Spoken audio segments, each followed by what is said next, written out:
Hello વિદ્યાર્થી મિત્રો, નમસ્કાર.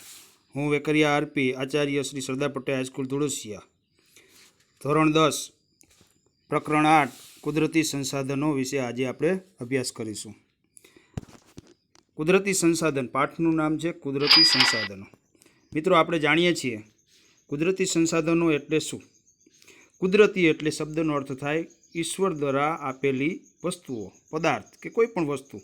સંસાધન એટલે કુદરત દ્વારા પ્રાપ્ત થયેલી તમામ ચીજવસ્તુઓ માણસના ઉપયોગમાં આવે એ રીતની બને અથવા બનાવવામાં આવે એ વસ્તુને સંસાધનો કહેવામાં આવે છે. સામાન્ય રીતે જે હજારો વર્ષ પહેલાં અથવા આદિપર્વો પહેલાં જે વસ્તુઓ આપણા ઉપયોગમાં નહોતી ત્યારે સંસાધન નહોતી, પરંતુ એ જ વસ્તુ આજે જ્યારે માણસના ઉપયોગમાં આવે છે તો એ વસ્તુ આજે આપણા માટે સંસાધન બની ગઈ છે. દાખલા તરીકે પથ્થર. જે પથ્થર છે અગાઉના સમયમાં એ પથ્થર અથવા કોઈ પણ ખનિજ છે આપણા માટે એ ઉપયોગી નહોતું, તો એ સમયે આપણા માટે સંસાધન નહોતું. પરંતુ આજે એ જ વસ્તુઓ, દાખલા તરીકે પથ્થર, તો પથ્થરમાંથી આપણે કાંકરી બનાવીએ છીએ, કપચી બનાવીએ છીએ, એમાંથી આપણે પાવડર એટલે કે સિમેન્ટ માટે ઉપયોગી થાય છે. તો આજે એ માણસ માટે સંસાધન બન્યું છે. એને કુદરતી એટલે કે કુદરત દ્વારા જે ચીજવસ્તુઓ મળે છે અને માનવ જીવનમાં ઉપયોગમાં લઈ શકાય એવી તમામ પદાર્થ અથવા વસ્તુને સંસાધન તરીકે ઓળખવામાં આવે છે. સામાન્ય રીતે માણસ પોતાની શારીરિક કે બૌદ્ધિક ક્ષમતાઓની ઉપયોગ કરીને જે માણસને ઉપયોગી થાય એવી વસ્તુ બનાવે એને સંસાધન કહેવામાં આવે છે. કોઈપણ વસ્તુ માનવીની જરૂરિયાતો સંતોષવા માટે ઉપયોગમાં લેવાય ત્યારે તે સંસાધન બને છે. કુદરતી સંસાધનમાં ઉપયોગિતા અને કાર્ય કરવાની યોગ્યતા, આ બે ગુણધર્મો હોવા જરૂરી છે. સંસાધનના સામાન્ય રીતે બે પ્રકાર છે, કુદરતી અને માનવ નિર્મિત. કુદરતી સંસાધન એટલે શું? તો કુદરત એટલે કે ઈશ્વર, ભગવાન, એના દ્વારા જે આપણે પદાર્થો કે ખનિજો પ્રાપ્ત થાય છે એને કુદરતી સંસાધન કહેવામાં આવે છે. અને માનવ નિર્મિત સંસાધન એટલે કે માણસે પોતાની બુદ્ધિ, કૌશલ્ય, આવડતના સહારે જે નવીન સર્જન કર્યું, જે પદાર્થો છે કુદરત દ્વારા પ્રાપ્ત થયા છે, એમાં ખાસ કરીને આપણે જોઈએ તો વિશ્વની અંદર જે ઔદ્યોગિક ક્રાંતિ થઈ, ઔદ્યોગિક ક્રાંતિ પહેલાં પણ ખનિજો નહોતા એવું નહોતું, પણ એ ખનિજોને માણસે પોતાના બુદ્ધિ આવડતના જોરે એની અંદર પ્રોસેસિંગ કરીને, સુધારા વધારા કરીને માનવ જીવન માટે ઉપયોગી બનાવ્યા, એટલા માટે એ માનવ નિર્મિત સંસાધન કહી શકાય. સંસાધનના પેટા બે વિભાગ, નવીનીકરણીય સંસાધન અને અનવીનીકરણીય સંસાધન. જો હવે નવીનીકરણીય સંસાધન કોને કહેવાય? જે સંસાધનો પોતાની મેળે ચોક્કસ સમયમાં વપરાતી હિસ્સાની પૂર્તિ કરે છે, અર્થાત તે અખૂટ હોય છે. એટલે કે એ સંસાધનો ક્યારેય ખૂટવાની સંભાવના નથી, અથવા એ સંસાધનો પુનઃપ્રાપ્ય એટલે કે ફરીથી એ કુદરતી રીતે પ્રાપ્ત થાય છે. આવા સંસાધનોને નવીનીકરણીય અથવા પુનઃપ્રાપ્ય સંસાધન કહેવાય છે. સૂર્યપ્રકાશ દાખલા તરીકે હવા, તો એ ક્યારે અખૂટ છે, અને જ્યારે સૂર્યપ્રકાશને હવા ખૂટી જશે ત્યારે આ દુનિયાનું અશક્ય જ હશે. આપણે એમ કહીએ કે જીવન શક્ય હશે, તો ના, જે જીવન શક્ય હશે નહીં. બીજું છે અનવીનીકરણીય સંસાધનો. તો એનો અર્થ એ થાય જે કુદરતી સંસાધનો એકવાર વપરાઈ ગયા પછી પુનઃ પ્રાપ્ત થતા નથી કે ઉત્પન્ન કરી શકાતા નથી, તેને અનવીનીકરણીય અથવા પુનઃ અપ્રાપ્ય સંસાધનો કહેવામાં આવે છે. દાખલા તરીકે ખનિજો. આજે પૃથ્વીના પેટાળમાંથી આપણે ખોદતા જ જઈએ છીએ અનેક ખનિજો કાઢીએ છીએ, પણ એક દિવસ મિત્રો એ ખનિજોનો એન્ડ આવશે ત્યારે આપણે પસ્તાવાનો વારો આવશે. તો એ સંસાધનોને આપણે કેવા સંસાધનો કહેશું? તો કે ચોક્કસ પુનઃપ્રાપ્ય સંસાધનો અથવા અનવીનીકરણીય સંસાધનો કહેશું. હવે માલિકીના સંદર્ભની અંદર જો આપણે વાત કરીએ તો કુદરતી સંસાધનના માલિકીના સંદર્ભની અંદર ત્રણ પ્રકાર પડે છે: વ્યક્તિગત સંસાધન, રાષ્ટ્રીય સંસાધન અને ત્રીજું વૈશ્વિક સંસાધન. એટલે કે રાષ્ટ્રીય સંસાધન પણ કહી શકાય, વૈશ્વિક સંસાધન અથવા સામુદાયિક સંસાધન કહી શકાય. તો વ્યક્તિગત સંસાધનનો અર્થ આપણે સમજીએ. કોઈ વ્યક્તિ કે પરિવારની માલિકી એક જ વ્યક્તિની હોય. દાખલા તરીકે રિલાયન્સ કંપની આપણે જામનગર પાસે આવેલી છે, તો એ જે અંબાણી બંધુઓ છે એ પોતાની પ્રાઇવેટ પ્રોપર્ટી કહી શકાય. જમીનની વાત કરીએ, કારની વાત કરીએ, કારની અંદર આરટીઓ કચેરી છે, કોઈ પણ એક વ્યક્તિને આપણે નંબર ફાળવે છે તો એનો માલિક તો સિંગલ જ હોય છે. મકાન છે તો આ મકાન મારું છે.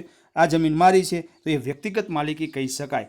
રાષ્ટ્રીય સંસાધન, તો રાષ્ટ્રીય એટલે દેશ માટેની જે આખું સંસાધન જે આખા દેશના માલિકી ગણી શકાય. કોઈ પણ દેશ કે પ્રદેશની સાર્વજનિક સંપત્તિ, કોઈ એનો એક માલિક હોતો નથી, તો એ દાખલા તરીકે લશ્કર છે, આંતરરાષ્ટ્રીય વેપાર છે, રેલવે છે.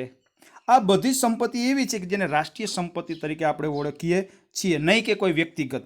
પછી વૈશ્વિક સમસ્યા, વૈશ્વિક સંસાધન કોને કહેવાય? કે જે સંસાધન સમગ્ર વિશ્વને ઉપયોગી થતું હોય, સમગ્ર વિશ્વની ભૌતિક અને અભૌતિક એવી તમામ સંપત્તિ કે જેનો ઉપયોગ માનવીના કલ્યાણમાં થતો હોય. વિશ્વના બધા જ રાષ્ટ્રોની સહિયારી માલિકીના સંસાધનો આની અંદર ઉપયોગ થતા હોય. મિત્રો, અત્યારે આપણે જાણીએ છીએ કે વિશ્વની અંદર 200 કરતાં પણ વધારે દેશ છે.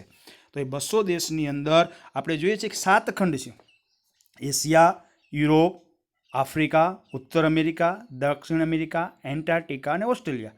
એની સંસાધનની વાત કરીએ તો અમેરિકા જે ખંડ છે એની અંદર સૌથી વધારે ભગવાને ખનિજો આપ્યા છે. ખનિજો એક એવી વસ્તુ છે જેમાં કોઈ માણસ પોતાની રીતે સર્જન કરી શકતો નથી, એ કુદરતી બક્ષિસ છે. તો એ સંસાધનનો સહેતુપૂર્વક આપણે ઉપયોગ કરવો એ આપણી નૈતિક ફરજ બને છે. આ ઉપરાંત કુદરતી સંસાધનના 2 પેટા વિભાગ પડે છે: જૈવિક સંસાધન અને અજૈવિક સંસાધન.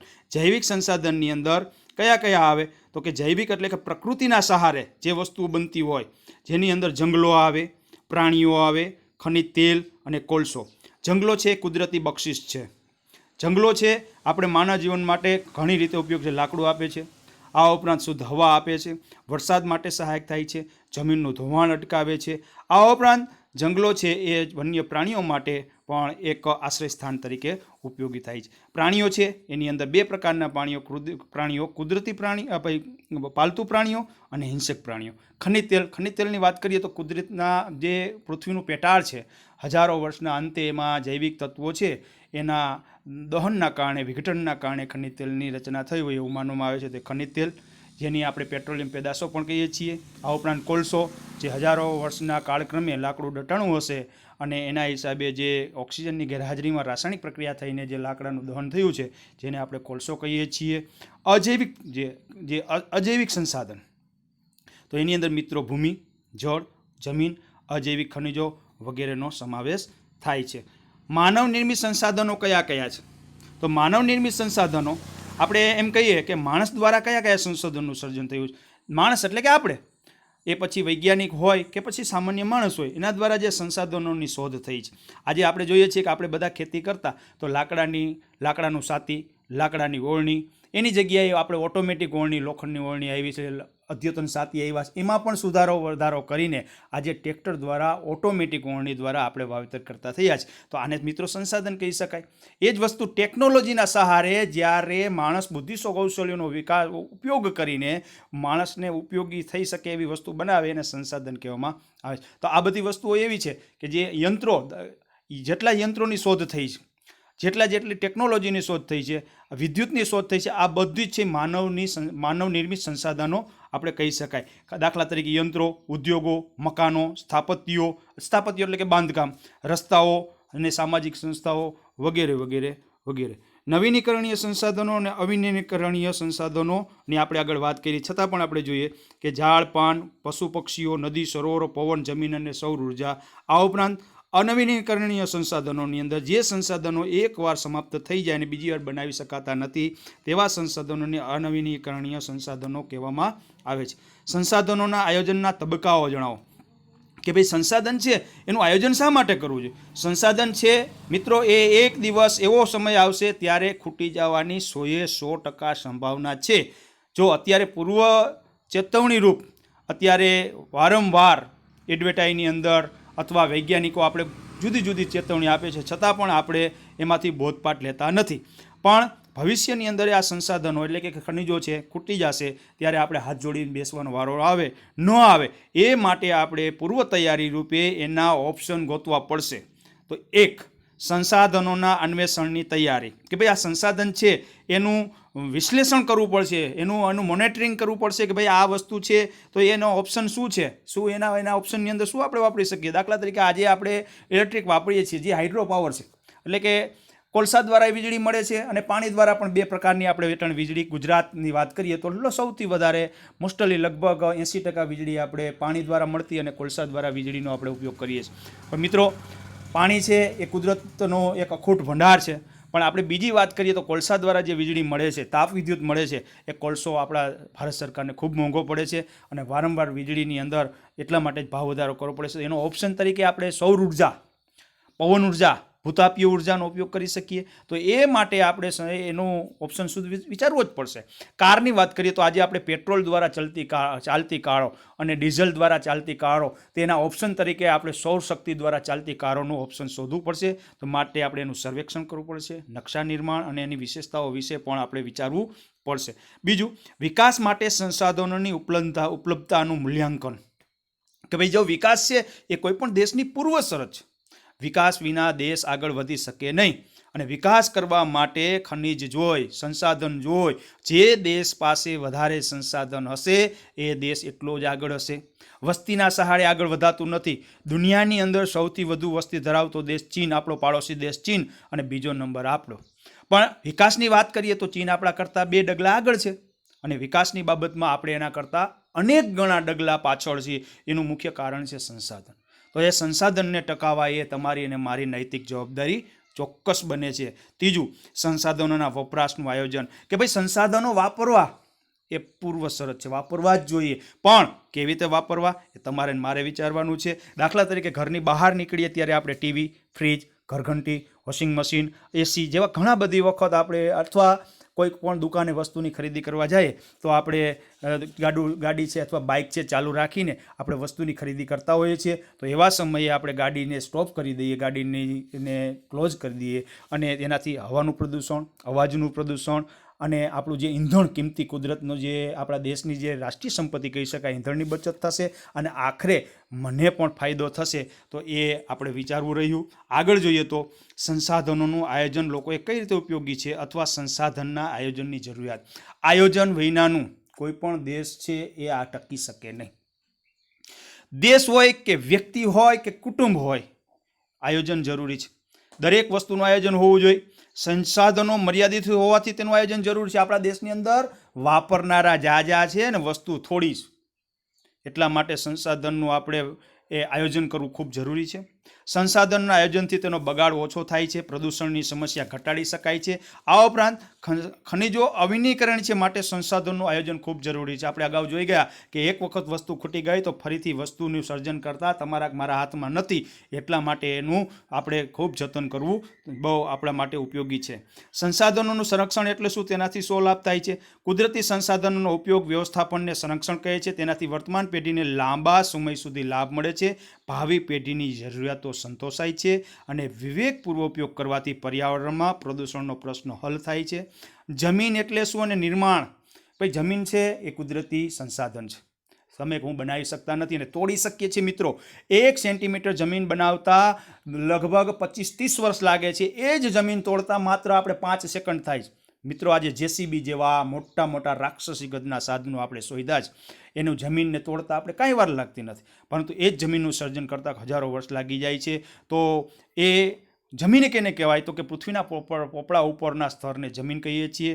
આ જમીનનું શેનાથી બને છે? તો કે આ જમીન છે જૈવિક દ્રવ્યો, હવા અને પાણી, પક્ષીઓના મળમૂત્રો અને સેન્દ્રિય પદાર્થોના હિસાબે એ ઉપલું જમીનનું પળ છે એ બને છે. હવે જમીનના પ્રકારોની વાત કરીએ તો મિત્રો જમીનના કુલ 8 પ્રકારો છે. એમાં પહેલો પ્રકાર કાંપની જમીન, રાતી જમીન, કાળી જમીન, લેટેરાઇટ જમીન, પર્વતીય જમીન, રણ પ્રકારની જમીન, જંગલ પ્રકારની જમીન અને દલદલ પ્રકારની કે પીટની જમીન, એમ કુલ 8 પ્રકારો છે. હવે કાંપની જમીનની વિશેષતાઓ. મિત્રો કાંપની જમીન કે કાંપ કોને કહેવાય? તો કે ચોમાસાની ઋતુની અંદર નદી, તળાવ, હોકળાની અંદર જે પૂર આવે છે, પૂરમાં પાણી હોય છે, પાણી સાથે માટી ઢસડાઈને ખેતરોમાંથી આવે છે. એની અંદર જે માટી, જે પાણી ડોહળું હોય છે, જે એક જગ્યાએ પાણી સ્થિર થાય છે, નીચેની જે માટી જમીન નીચે તળિયે બેસે છે અને જે મુલાયમ જમીન હોય છે એને કાંપની જમીન કહેવામાં આવે છે. અને જે નવી જમીન આવે છે, જે નવી માટી ઢસડાઈને આવે છે એને ખદર કહેવાય. અને ગયા વર્ષે જે જમીન ઉપર કે જે તળાવના કે નદીના કાંઠે જમીન તળિયે પડી હતી એને ભાંગર એટલે કે જૂના કાંપની જમીનને ભાંગર કહેવાય, નવા કાંપની જમીનને ખદર કહેવામાં આવે છે. ખાસ કરીને એ પાણીના જે ક્ષેત્રો હોય એની અંદર આ રીતની જમીન જોવા મળે છે. કાળી જમીન કયા જગ્યાએ મળે છે જોવા? તો કે કાળી જમીન છે એ ખાસ કરીને ભારતમાં કાળી જમીન સમગ્ર મહારાષ્ટ્ર, પશ્ચિમ મધ્યપ્રદેશ, આંધ્રપ્રદેશના અને કર્ણાટકના કેટલાક વિસ્તારોમાં તેમજ ગુજરાતમાં સુરત, ભરૂચ, નર્મદા, વડોદરા, તાપી, ડાંગ વગેરે જિલ્લામાં આ જમીન જોવા મળે છે. આને કાળી કપાસની કાળી જમીન પણ કહેવામાં આવે છે.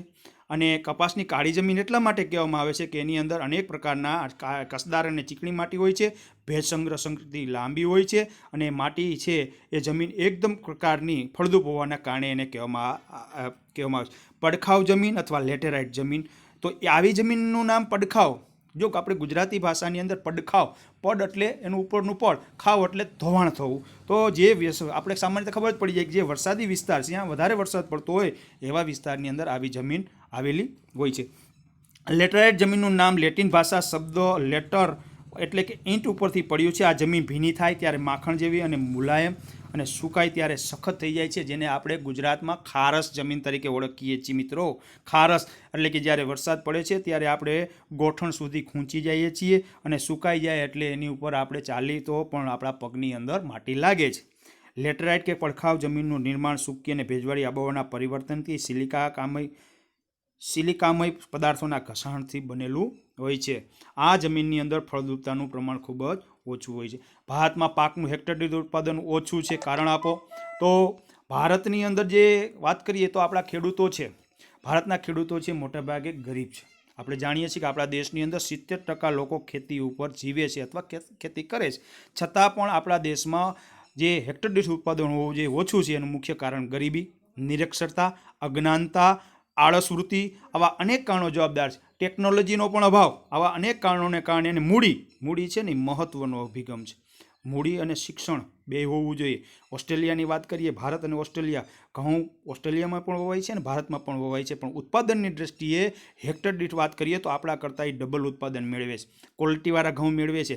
જ્યારે આપણે જે ઉત્પાદન મળે છે માત્ર આત્મનિર્ભર ખેતી કહી શકાય ને, કે જીવન જીવવા માટે જ્યારે ખેડૂત ખર્ચાનો ગણતરી કરે છે ત્યારે આખું વર્ષ કરેલી મહેનતનું માત્ર એનું ફળ મહેનત પૂરતું પણ મળતું નથી. એટલે કે ખેડૂત અત્યારે દયનીય સ્થિતિ બને છે. જમીન ધોવાણ એટલે શું? તેના કયા કયા કારણો જવાબદાર છે? કે મિત્રો આપણે વરસાદની અંદર જમીન ધોવાય છે. જમીન ધોવાણના 3 પ્રકાર છે.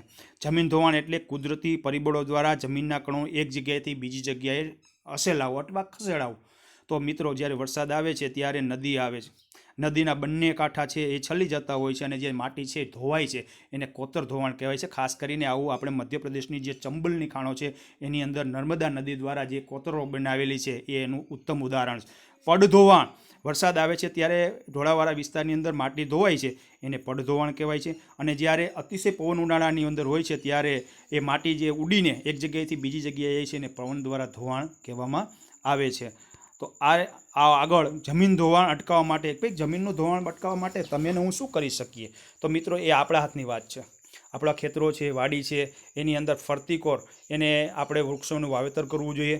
અને જે ઢાળવાળું ખેતર હોય તો એના સ્ટેપની અંદર પાળા કરવા જોઈએ, જેથી કરીને જ્યારે વરસાદ પડે છે ત્યારે એકી સાથે માટી ઢસડાઈને આપણી માટી છે એ બીજી ટૂંકમાં હોકળા નદીની અંદર ઘણી વખત ચાલી જતી હોય છે, તો એને આપણે અટકાવી શકાય છે. આ ઉપરાંત રણને આગળ વધતું અટકાવવા માટે આપણે કાંટળા, જાડી ઝાંખરાવાળા વૃક્ષો વાવી શકીએ. અથવા આપણે બીજા પણ વૃક્ષો, લીમડો છે, વડ છે, પીપળ છે, એવા વૃક્ષો પણ આપણે વાવી અને આપણે જમીનનું ધોવાણ અટકાવી શકીએ છીએ.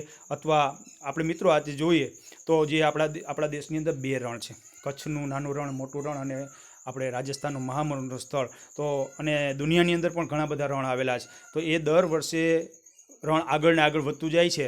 તો એ રણ છે એ ખારી જમીન છે અને એ બિન ઉપજાઉ જમીન બની જાય છે. તો એને અટકાવવા માટે પણ આપણે આવા વૃક્ષો વાવીએ તો કદાચ રણને આપણે અટકાવી શકીએ. આ ઉપરાંત પશુઓના ચરાણથી નિયંત્રણ કરવું જોઈએ. આ ઉપરાંત ખનન પ્રવૃત્તિઓ, ખાણ ખનીજની વાત છે, અહીંયા બ્લાસ્ટિંગ કરતા હોય છે અને જમીનને પોલી કરી નાખે. તાજેતરની અંદર હમણાં ગુજરાતની અંદર જામનગરની અંદર ભૂકંપના ઘણા બધા આંચકા વારંવાર આવે છે. તો એનું મુખ્ય કારણ છે આ બ્લાસ્ટિંગ. અને જામનગરની અંદર વારંવાર આવે છે જે ભૂકંપના આંચકા એનું પણ ઘણી વખત કહેવામાં આવે છે કે કુદરતી નહીં પરંતુ જે નેવી આર્મી એનું જે બ્લાસ્ટિંગ થતું હોય છે અથવા એ લોકો એના હિસાબે પણ ઘણી વખત એવી વાત થાય છે, પરંતુ માણસ છે અતિક્રમણના કારણે આ સમસ્યા વધુમાં વધુ થતી હોય છે. અને ઔદ્યોગિક કચરો આપણે વાત કરીએ કે મોટા મોટા ઉદ્યોગો મિત્રો ત્યાં આવેલા છે, તો એ મિત્રો એ ઉદ્યોગોના કારણે પણ આજે નદી નાળાની અંદર અથવા જમીન ઉપર આ પદાર્થો ઠલવવામાં આવે છે અને જમીન છે કિંમતી નાશ પામે છે. તો મિત્રો અહીં કુદરતી સંસાધન પાઠ આપણે અહીંયા ભણ્યા. તમે ખૂબ ખૂબ આભાર બધાનો.